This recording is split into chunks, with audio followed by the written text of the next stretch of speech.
Last night, I met with my book club, which I've been doing for 3 years. Even though the majority of the group are real estate investors, people who are interested in financial freedom, which is what this channel is about, people who are interested in financial freedom, we don't read books about finance or economics or investing.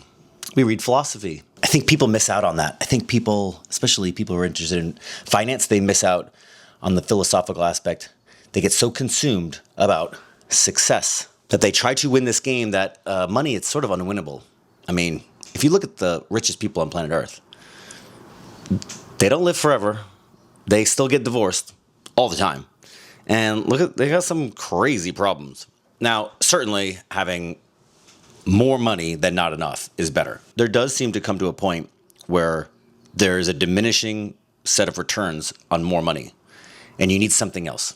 You need something that is not material. Which brings us to this absurdly big book that I've now read 3 times. And I've read it twice with my book club, and we're just about to finish it the 3rd time. And this book is fascinating because it's absurdly long.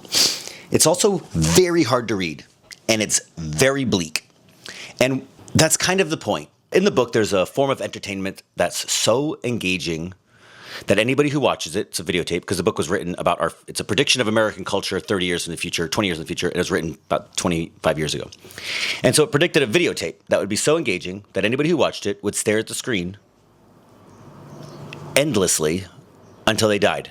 They would become a vegetable. They'd be so addicted to the entertainment that they would do nothing else, and they would let themselves become vegetables, rot, and die. Sounds like YouTube or TikTok or my phone in general.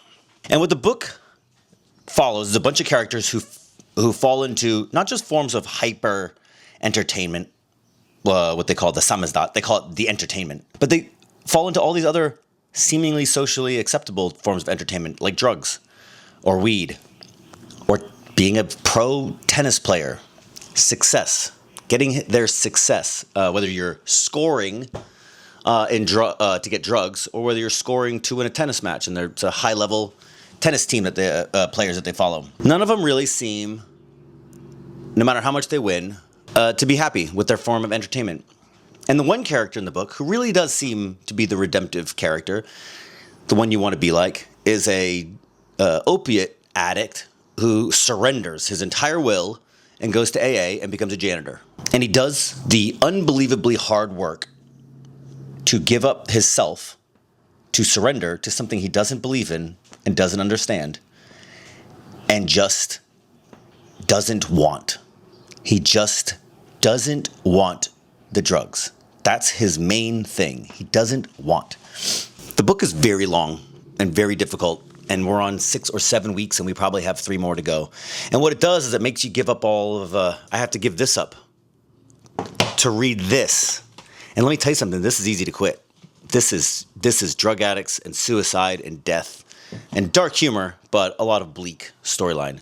And you have to give this fun entertainment thing, this fun entertaining thing that does whatever I want it to do and shows me whatever entertainment I possibly want for this unbelievably difficult, long thing.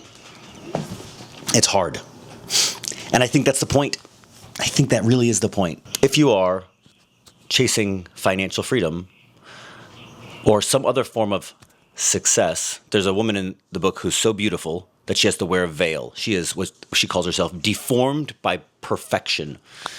And it's interesting in the book. But whatever you want to win, it might not get you as fulfilled as you think. There's another character who wants to win a tennis match so badly that he will put a gun to his temple during the matches and say, if I lose, if you win, I'm going to blow my brains out here on the court.